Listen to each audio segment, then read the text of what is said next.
بسم اللہ الرحمن الرحیم۔ السلام علیکم دوستو، دنیا بھر کی خبروں میں آج آپ سنیں گے، لیکن اس سے پہلے اگر ہو سکے تو لائک اور سبسکرائب کا بٹن ضرور دبا لیں۔ شکریہ۔ صدر پیوٹن جلد ہی لوگوں کی نظروں سے غائب ہو سکتے ہیں۔ کئی ہفتوں کے محاصرے کے بعد سٹیل مل سے یوکرینی فوجیوں کا انخلا۔ وزیر اعظم عمران خان نے صدر جو بائیڈن حکومت سے پاکستان میں حکومت کی تبدیلی پر وضاحت مانگ لی۔ مقبوضہ وادی میں عید الفطر کے موقع پر بھی مسلمان اجتماعی نماز سے محروم۔ وکیل اور جج ہمیشہ کالا کوٹ ہی کیوں پہنتے ہیں؟ اگر عدلیہ اور فوج کے ساتھ لڑائی ہوئی تو میں وزیر اعظم عمران خان کے ساتھ کھڑا ہوں، وفاقی وزیر شیخ رشید احمد۔ تو آئیے چلتے ہیں اب خبروں کی تفصیل کی جانب۔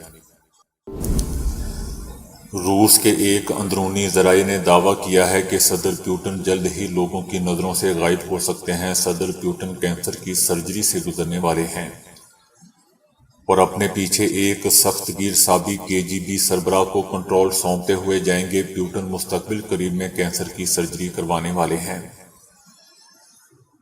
69 سالہ اس روسی رہنما کے بارے میں کہا جاتا ہے کہ وہ سرجری کے لیے جانے سے پہلے یوکرین حملے کا کنٹرول سلامتی کونسل کے سیکیورٹی سیکرٹری اور KGB کے سابق کاؤنٹر انٹیلیجنس افسر نیکولائی پیٹرو کو منتقل کرنے کا منصوبہ بنا رہے ہیں۔ 70 سالہ پیٹرو کو یوکرین کی جنگی حکمت عملی کے ایک اہم معمار کے طور پر دیکھا جاتا ہے، اور یہی وہ شخصیت ہے جنہوں نے صدر پیوٹن کو اس بات پر قائل کیا کہ کیف نیو نازیوں سے بھرا ہوا ہے۔ صدر پیوٹن کو سرجری کرانے کی تجویز دی گئی تھی، جس کی تاریخ پر تبادلہ خیال اور اتفاق کیا جا رہا ہے۔ ایسا لگتا ہے کہ کوئی خاص عجلت نہیں ہے، لیکن اس میں تاخیر بھی نہیں کی جا سکتی۔ صدر پیوٹن نے پہلے ہی سرجری میں تاخیر کی ہے۔ صدر پیوٹن کی بیماری کی تشخیص ذہنی صحت کی خرابی کے طور پر کی گئی ہے، جو شیزوفرینیا کی علامت جیسے وہم یا فریب اور موڈ کی خرابی کی علامات جیسے ڈپریشن وغیرہ ہوتی ہے۔ لیکن روس نے ہمیشہ اس بات کی سختی سے تردید کی ہے کہ صدر پیوٹن متعدد طبی مسائل کا شکار ہیں، اور حالیہ برسوں میں کئی پراسرار غیر حاضریوں کے دوران بھی ان کی صحت مضبوط ہے۔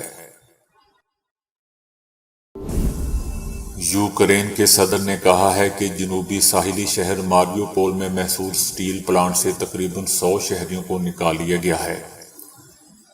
21 اپریل کو روس کے صدر پیوٹن نے یوکرین کے ساحلی شہر ماریو پول فتح کرنے کا اعلان کیا تھا، تاہم یہ سٹیل پلانٹ نہیں ماریو پول کا واحد حصہ تھا، جس پر سینکڑوں یوکرینی فوجیوں کا قبضہ برقرار تھا۔ روسی فوجیوں نے ماریو پول پر قبضے کے بعد اس سٹیل پلانٹ کا محاصرہ کیا تھا۔ روسی صدر نے کہا تھا کہ اس کے راستے بند کر دیے جائیں۔ سٹیل پلانٹ ایک وسیع صنعتی علاقہ ہے جس میں زیر زمین سرنگوں کا ایک نیٹ ورک موجود ہے۔ اقوام متحدہ نے تصدیق کی ہے کہ ماریو پول سے شہریوں کا محفوظ انخلا کا آپریشن ہو رہا ہے۔ یہ International Committee for Red Cross روس اور یوکرین کے تعاون سے ہو رہا ہے۔ کہا جا رہا ہے کہ سینکڑوں یوکرینی سپاہیوں اور شہریوں نے اس سٹیل کے اندر پناہ لی تھی۔ کہا جا رہا ہے کہ سینکڑوں یوکرینی سپاہیوں اور شہریوں نے اس سٹیل مل کے اندر پناہ لی ہوئی تھی۔ انخلا کے بعد بہت سے یوکرینی شہریوں کو طبی امداد کی ضرورت ہوگی۔ ماریو پول کئی ہفتوں سے روسی فوج کی شدید بمباری کا نشانہ بنا تھا۔ وزیر اعظم عمران خان نے جو بائیڈن انتظامیہ سے پاکستان میں حکومت کی تبدیلی پر وضاحت مانگ لی ہے، اور کہا ہے کہ کیا امریکہ کے اس اقدام سے پاکستان میں امریکہ مخالف جذبات کو تقویت نہیں ملی۔ وزیر اعظم نے صدر جو بائیڈن انتظامیہ کو مخاطب کرتے ہوئے سوال کیا کہ 22 کروڑ آبادی کے حامل ملک کے منتخب وزیر اعظم کو ہٹا کر کٹ پتلی وزیر اعظم کو لایا گیا۔ کیا امریکہ کے اس اقدام سے پاکستان میں امریکہ مخالف جذبات کو تقویت نہیں ملی؟ امریکہ پاکستان میں فرما بردار اور کٹ پتلی وزیر اعظم کا خواہش مند تھا، اور پاکستان کے یورپین وار میں غیر جانبدارانہ کردار سے خائف تھا۔ سازش کے تحت کرپٹ ترین آدمی کو وزیر اعظم بنایا گیا ہے۔ انہیں اس لیے لایا گیا کہ یہ پاکستان کے مفادات کے خلاف امریکہ کی باتیں مانیں گے۔ امریکہ کی جنگ میں شرکت کر کے ہم نے اپنے لوگوں کو شہید کروایا، امریکی جنگ لڑ کر پاکستان کو کیا فائدہ ہوا؟ وزیراعظم عمران خان نے کہا کہ ہم نے سب کو آگاہ کیا کہ پاکستان میں ہماری حکومت بیرونی سازش کے تحت ہٹائی گئی۔ مراسلہ قوم کے سامنے رکھا، صدر، چیف جسٹس سب کو مراسلہ بھیجا اور بتایا کہ پاکستان کی حکومت کے خلاف سازش کی گئی۔ امریکہ میں پاکستانی سفیر کے پیغام کے بعد چیف جسٹس کا یہ فرض ہے کہ وہ کمیشن بنائیں اور اس کی کھلی سماعت ہو، تحقیقات ہوں، تو پتہ چلے گا کہ کس کس ملک کے ساتھ غداری کی۔ انہوں نے ہم پر کیسز بنائے، اصل میں ان پر غداری کے کیسز چلنے چاہیے۔ یہ قوم اللہ کے سوا کسی کی غلامی کو تیار نہیں ہے۔ مقبوضہ وادی میں قابض فوج نے عید الفطر کے موقع پر بھی اجتماعی نماز پر پابندی عائد کر دی۔ عید الفطر کے موقع پر بھی مقبوضہ وادی میں مسلمانوں کو اجتماعی نماز کی اجازت نہیں دی گئی۔ جامعہ مسجد سری نگر میں نماز عید کے اجتماع پر پابندی عائد کی۔ وزیر اعظم آزاد کشمیر سردار تنویر الیاس نے مطالبہ کیا ہے کہ اقوام متحدہ اور انسانی حقوق کے ادارے مقبوضہ وادی میں مذہبی اور سیاسی پابندیوں کا نوٹس لیں۔ آج دوستو دنیا بدل چکی ہے اور وقت کے ساتھ ساتھ انسان کی عقل اور شعور بھی اضافہ ہو چکا ہے۔ پہلے کا انسان شاید اتنا سوچتا نہ ہو، لیکن آج ہر چیز کو پرکھتا ہے اور اس کے ذہن میں سوالات جنم لیتے ہیں اور وہ معلومات حاصل کرنے کی خواہش رکھتا ہے۔ مثال کے طور پر انسان کو جمائی کیوں آتی ہے؟ آسمان کا رنگ کالا ہے یا نیلا؟ وکیل اور جج کالا کوٹ کیوں پہنتے ہیں وغیرہ۔ اس حوالے سے اکثر لوگ علم نہیں رکھتے۔ کالا کوٹ آپ نے اکثر اور بیشتر یا تو ٹی وی میں دیکھا ہوگا یا پھر کورٹ عدالت کی کارروائی میں جج اور وکیل پہنے ہوئے نظر آتے ہیں۔ مختلف وکلاء کے مطابق ان کا کالا کوٹ ایک یونیفارم ہے جو کہ اختیار رکھنے کا پیغام اور ان کے تعلیم یافتہ ہونے کی ترجمانی کرتا ہے۔ کالا کوٹ وقار میں اضافہ کرتا ہے۔ وکیلوں کے لیے ہمیشہ سے ہی کالے رنگ کا انتخاب کیا گیا کیونکہ یہ رنگ طاقت اور اقتدار کو ظاہر کرتا ہے۔ چیزوں پر اختیار ہونا اور اپنا فیصلہ سنانے کی وجوہات کی بنا پر وکیل اور جج عدالت میں کالے کوٹ کا استعمال کرتے ہیں۔ بہت سے لوگوں کے نظریات کے مطابق وکیل اور جج انصاف کا فیصلہ سناتے ہیں، ان کے پاس اختیار ہوتا ہے، یہی وجہ ہے کہ وہ اس رنگ کا استعمال کرتے ہیں۔ لیکن دوستو جس طرح آج کی عدالتوں کے انصاف کا معیار ہے، ان کو چاہیے کہ کرتے اور نکریں پہنا کریں۔ وزیر داخلہ شیخ رشید احمد کا کہنا ہے کہ اگر وزیر اعظم عمران خان کی اداروں سے جنگ ہوئی تو میں وزیر اعظم عمران خان کے ساتھ چٹان کی طرح کھڑا رہوں گا، کیونکہ وزیر اعظم عمران خان کو اس جنگ میں حق بجانب سمجھتا ہوں اور اس کے ساتھ زیادتی ہوئی ہے۔ شیخ رشید احمد کا کہنا تھا کہ فوج کے ساتھ تمام معاملات اچھے چل رہے تھے اور ہم ایک ہی پیج پر تھے، تاہم پھر ایک دم ہمیں نظر لگ گئی۔ ہمارے درمیان غلط فہمیاں پیدا ہوگی جو نہیں ہونی چاہیے تھی۔ پاک فوج ایک عظیم فوج ہے جو جمہوریت کا فائدہ سوچتی ہے اور ہر منتخب حکومت کے ساتھ ہوتی ہے، لیکن کچھ نہ کچھ ایسا ہوا ہے کہ MQM اور باپ نے ہمارا ساتھ چھوڑ دیا۔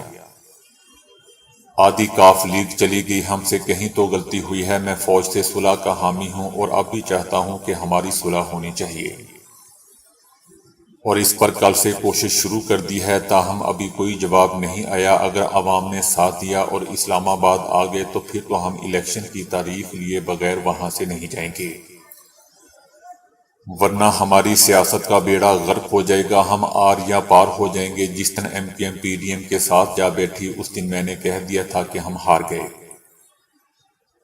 کیونکہ میں اس جماعت کو اس وقت سے جانتا ہوں جب اس کی بنیاد رکھی گئی۔ انہوں نے کبھی غلطی نہیں کی اور بہت سوچ کر چلنے والی جماعت ہے، لیکن اس بار یہ لوگ غلطی کر گئے۔ میں نے ایک کتاب لکھی ہے جو 2 کروڑ روپے میں بکی ہے اور کل ہی اس کا چیک مجھے ملا ہے۔ میں ایک اور کتاب لکھوں گا اور 10 کروڑ روپے کماؤں گا۔ مدینہ میں تو شاید 5 سے 10 ہزار لوگ ہیں، لیکن اگر یہ لوگ لندن چلے گئے تو 1 لاکھ افراد ان کے خلاف مظاہرہ کریں گے اور لندن کی تاریخ میں انہیں ٹماٹر اور انڈے مارنے کا سب سے بڑا مظاہرہ ریکارڈ قائم کرے گا۔ انہیں وہاں بختر بند گاڑیوں میں جانا پڑے گا۔ اگر وزیر اعظم عمران خان کے اداروں سے جنگ ہوتی ہے تو اس میں کوئی شک نہیں ہونا چاہیے کہ میں وزیر اعظم عمران کے ساتھ چٹان کی طرح کھڑا رہوں گا۔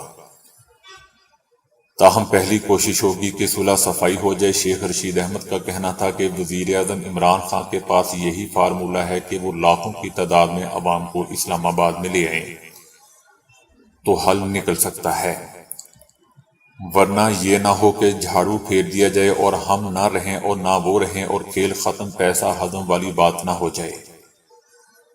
وزیر اعظم عمران خان تو اس حکومت سے بھی مذاکرات اور بات چیت کے لیے تیار ہیں، لیکن شرط یہ ہے کہ اگر حکومت انتخابات کی تاریخ کے حوالے سے بات کرے اور کوئی ان کی ذمہ داری لے، ورنہ وزیر اعظم عمران خان ان کی شکلیں دیکھنے کو بھی تیار نہیں ہے۔ چائنا نے ایک اور تیز رفتار ٹرین تیار کر لی ہے جس سے سرحد پار سفر مزید آسان ہو جائے گا۔ 400 کلومیٹر فی گھنٹے کی رفتار سے دوڑنے والی یہ ٹرین عالمی معیار کے مطابق جدید ٹیکنالوجی سے لیس ہے۔ چائنا سے یورپ کا ریلوے سفر مزید آسان ہو جائے گا۔ کامیاب تجربے نے ذرائع نقل و حمل کی دنیا میں ایک اور نئی راہ کھول دی ہے۔ دوستو، اگر یہ ٹرین پاکستان میں چلے تو کراچی سے لاہور کا فاصلہ 2 گھنٹے سے بھی کم وقت میں طے ہو جائے گا۔ دوستو، اس سے پہلے جاپان نے بھی دنیا کی تیز ترین ریل گاڑی کا کامیاب تجربہ کیا ہے۔ مقناطیسی طاقت کی حامل یہ ٹرین اپنے ٹریک پر تیرتے ہوئے آگے کی طرف سفر کرتی ہے اور ایسا محسوس ہوتا ہے کہ جیسے یہ ٹرین ہوا میں معلق ہو۔ ریل گاڑی پر سوار مسافروں کا کہنا تھا کہ اس ٹرین میں بیٹھ کر سفر ہوائی جہاز جیسا معلوم ہوتا ہے۔ امریکی ماہرین کا کہنا ہے کہ موٹاپا زیادہ کھانے سے نہیں بلکہ الٹی سیدھی چیزیں کھانے سے ہوتا ہے، چاہے وہ کم مقدار ہی میں کیوں نہ کھائی جائے۔ The American journal of clinical nutrition کے تازہ شمارے میں شائع ہونے والی یہ تحقیق ڈاکٹر ڈیوڈ لوڈونگ کی قیادت میں کی گئی ہے، جس کے ریزلٹ اس عام خیال کے برخلاف ہیں جو اس وقت ساری دنیا میں مقبول ہیں کہ آپ جتنا زیادہ کھاتے ہیں اتنے ہی موٹے ہو جاتے ہیں، اور کم کھائیں، زیادہ حرکت کیجیے کہ روایتی تصور کو میڈیکل سائنس کی زبان میں انرجی بیلنس ماڈل MBM کہا جاتا ہے۔ اس کے مقابلے میں موٹاپے سے متعلق نئے تصور کو کاربوہائیڈریٹ انسولین ماڈل CIM کا نام دیا گیا ہے، جس کی بنیادیں کم از کم 120 سال پرانی ہیں۔ ڈاکٹر ڈیوڈ کا کہنا ہے کہ پچھلے کئی اشروں سے کم کھانے اور زیادہ چلنے پر بہت زیادہ زور دیا جا رہا ہے، لیکن پھر بھی موٹے لوگوں کی تعداد اور موٹاپے کی شرح میں مسلسل اضافہ ہو رہا ہے، کیونکہ گھر میں پکے ہوئے کھانوں کی جگہ صنعتی پیمانے پر تیار کردہ غذاؤں کا استعمال بہت بڑھ چکا ہے۔ صنعتی پیمانے پر اشیاء خورد و نوش کی تیاری میں قدرتی غذاؤں، پھلوں، سبزیوں اور گوشت وغیرہ میں ان کے قدرتی غذائی اجزاء بالخصوص ریشے فائبرز نکال باہر کیے جاتے ہیں۔ دوسری جانب غذائی مصنوعات کی تیاری میں بہت سے ایسے اجزاء بھی شامل کر دیے جاتے ہیں جن کی وجہ سے جلدی پیٹ بھرنے کا احساس نہیں ہوتا۔ ان تمام چیزوں کا مجموعی نتیجہ یہ نکلتا ہے کہ ایسی غذا کم مقدار میں کھانے پر بھی موٹاپے میں خاصا اضافہ ہو جاتا ہے۔ تو دوستو، ابھی کے لیے اتنا ہی۔ ویڈیو کو لائک اور شیئر کرنے کا بہت بہت شکریہ۔